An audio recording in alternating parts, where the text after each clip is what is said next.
নমস্কাৰ বন্ধু বান্ধৱী সকল মানে হাই কৈ দিয়া হাই এনেকৈ দিয়া হাই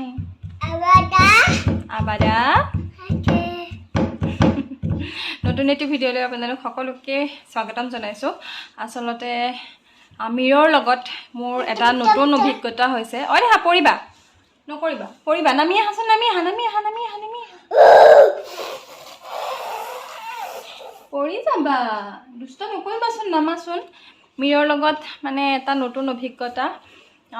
পৰহি ৰাতি হঠাৎ তাৰ কিছুমান মোক ক'বলৈ দিবানে দেহা মই কওঁ মানে কি হ'ল হঠাৎ কালি তাক ডক্টৰৰ ওচৰলৈ লৈ যাব লগা হ'ল মানে পৰহি ৰাতি হঠাৎ শুই আছিলে সি ধুনীয়াকৈ তাৰপিছতে তাৰ গাত কিছুমান এনেকুৱা বিচাৰি টকা নিচিনা চবলকৈ এনেকুৱা ধৰণৰ দেখিলোঁ সি বহুত চটফটাই আছে খজুৱাই আছে তাৰপিছতে মই ৰাতি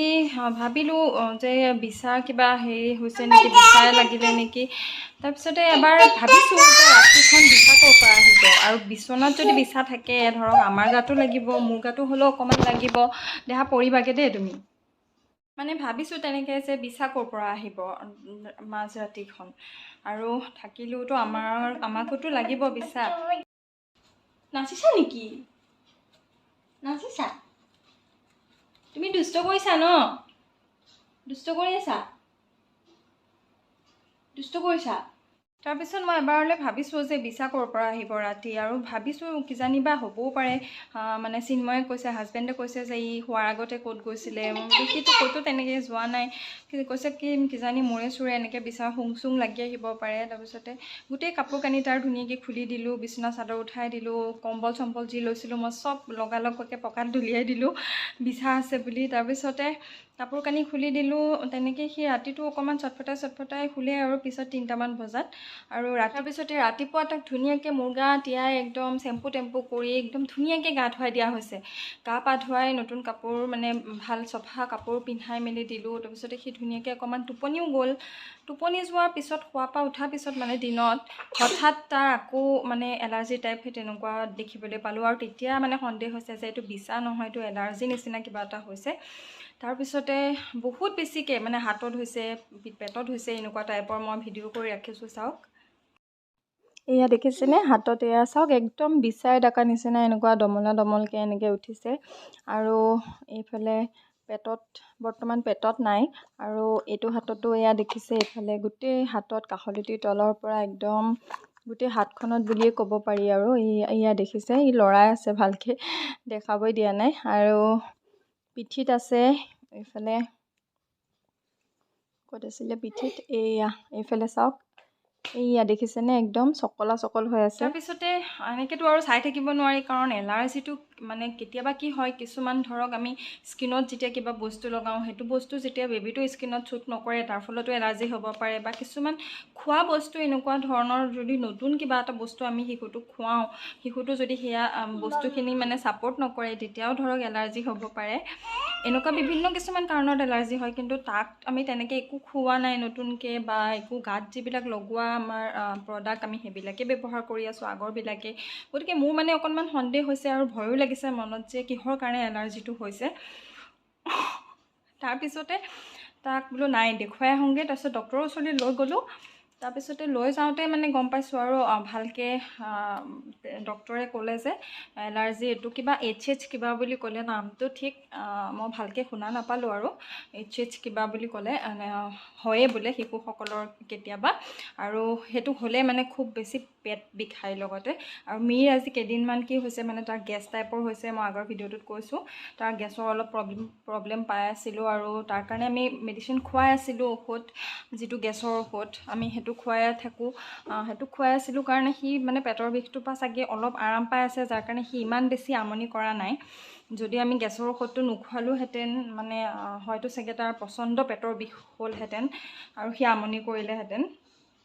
মানে এতিয়া ডক্টৰে ক'লে যে এইটো এলাৰ্জিটো মানে কি হয়, উঠে আকৌ নাইকিয়া হয়, আকৌ বেলেগ জেগাত উঠে আকৌ নাইকিয়া হয়। আৰু মীৰৰ ঠিক একেই তেনেদৰে এই দেখিব পেটত হৈ আছে নহয়, মীৰে লৰাই আছে দেই, চৰি, এই দেখিব পেটত উঠি আছে, আকৌ দেখিব 5 মিনিট পিছত সেই জেগাৰ পৰা এলাৰ্জিটো নাইকিয়া হৈ গৈ আকৌ বেলেগ জেগাত উঠিছে, মানে তেনেকুৱা ধৰণৰ। গতিকে তাৰ কাৰণে এতিয়া ঔষধ দিছে। ঔষধকেইটা মই নেদেখুৱাওঁ বাৰু, কাৰণ কিয় নেদেখুৱাওঁ, এলাৰ্জি বস্তুটো মানে সকলোৰে বেলেগ বেলেগ কিছুমান কাৰণৰ বাবে হ'ব পাৰে, আৰু মই যিকেইটা ঔষধ দেখুৱাম সেইকেইটা নহ'ব পাৰে। সকলো মানে বেমাৰী সৰু ল'ৰা ছোৱালীৰ ক্ষেত্ৰত আচলতে ডক্টৰক এবাৰ দেখাই, মানে ডক্টৰৰ পৰামৰ্শ লৈ পেলাই ল'ৰা ছোৱালীক ঔষধ দিয়াটো খুবেই বেছি ভাল। সেইকাৰণে মই ঔষধকেইটা নেদেখুৱাওঁ। এনেকৈ টেণ্ড্ৰন এনেকৈ কিবা কিবি মলম দিছে লগাবলৈ এলাৰ্জিখিনিত, আৰু টেলিকাছ বুলি এটা ঔষধ দিছে খোৱা, সেইটো এতিয়া মীৰক খুৱাই আছোঁ, সেইটো পেটৰ বিষৰ কাৰণে দিছে। গতিকে লাহে লাহে নিজেই ভাল হৈ যাব বুলি কৈছে। গতিকে মীৰৰ যত্ন ভালকৈ লৈ আছোঁ, আৰু এতিয়া আৰু তাৰ বাহিৰে আমাৰ হাতত আৰু একো নাই কৰিব লগা, মেডিচিনখিনি খুৱাই আছোঁ। আৰু সেয়াই এটা নতুন অভিজ্ঞতা পাইছোঁ, মানে আজিলৈকে হোৱা নাছিলে তেনেকুৱা এলাৰ্জিটো, মই এবাৰ মীৰৰ প্ৰথম পাইছোঁ মানে মীৰৰ লগত, সেইকাৰণে আপোনালোকৰ লগতো শ্বেয়াৰ কৰিছোঁ। আপোনালোকৰ শিশুটোৰো যদি কেতিয়াবা আপোনালোকৰ শিশুৰো যদি এনেকুৱা ধৰণৰ হয়, তেতিয়া কথাখিনি আপোনালোকে গম পাব। আৰু এলাৰ্জি আচলতে কেতিয়াবা খোৱা বোৱাৰ কাৰণে বা স্কিনত কিবা প্ৰডাক্টছ যদি শ্বুট নকৰে তাৰ ফলতো উঠে। গতিকে মীৰৰ সেনেকুৱা কাৰণ নহয়, এইটো বেলেগ এটা আৰু ভাইৰাছজনিত কিবাৰ নিচিনাই মোৰ সন্দেহ হৈছে,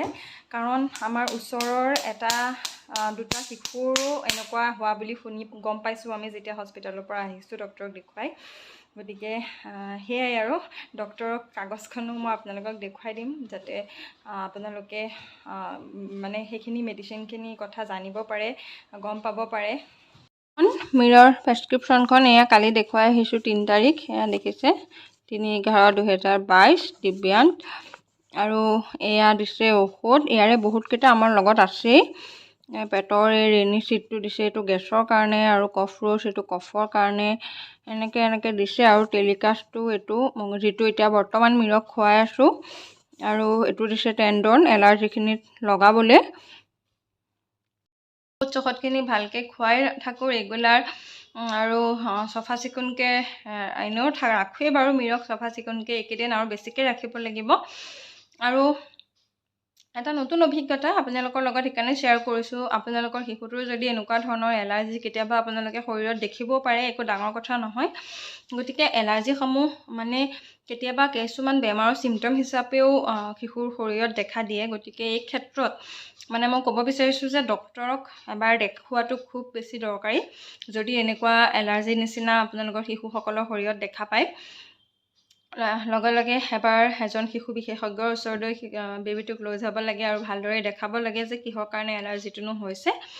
আৰু যদিও কিবা খোৱা বোৱাৰ কাৰণেই হয় বা কিবা স্কিনত কিবা লগোৱাৰ কাৰণে হয়, তেতিয়াও নিশ্চয় ডক্টৰে আপোনালোকক সহায় কৰিব, সেই এলাৰ্জিসমূহ কেনেকৈ দূৰ কৰিব লাগে তাৰ পৰামৰ্শ দিব। গতিকে এতিয়া মীৰৰ এনেকৈ কেয়াৰ লৈ আছোঁ, আৰু পিছত জনাম আপোনালোকক কেইদিন হয়, মানে সম্পূৰ্ণৰূপে ভাল হ'বলৈ কেইদিন লাগে, বা আৰু কিবা আৰু পিছৰ পৰ্যায়ত কি হয় সেইখিনি গোটেইখিনি দেখুৱাই থাকিম। গতিকে আশা কৰোঁ ভিডিঅ'টোৰ জৰিয়তে আপোনালোকে বুজিব পাৰিলে যে শিশুসকলৰ শৰীৰত এনেধৰণৰো এলাৰ্জি হ'ব পাৰে।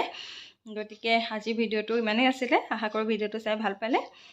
আৰু মোৰ এনেকুৱা ধৰণৰ ভিডিঅ'সমূহ আপোনালোকে পাবৰ কাৰণে মোৰ চেনেলটো লাইক কমেণ্ট শ্বেয়াৰ লগতে ছাবস্ক্ৰাইব কৰি দিব। আৰু নতুন ভিডিঅ' লৈ অতি সোনকালে আপোনালোকৰ মাজলৈ আকৌ আহিম। গতিকে আজিলৈ বাই বাই।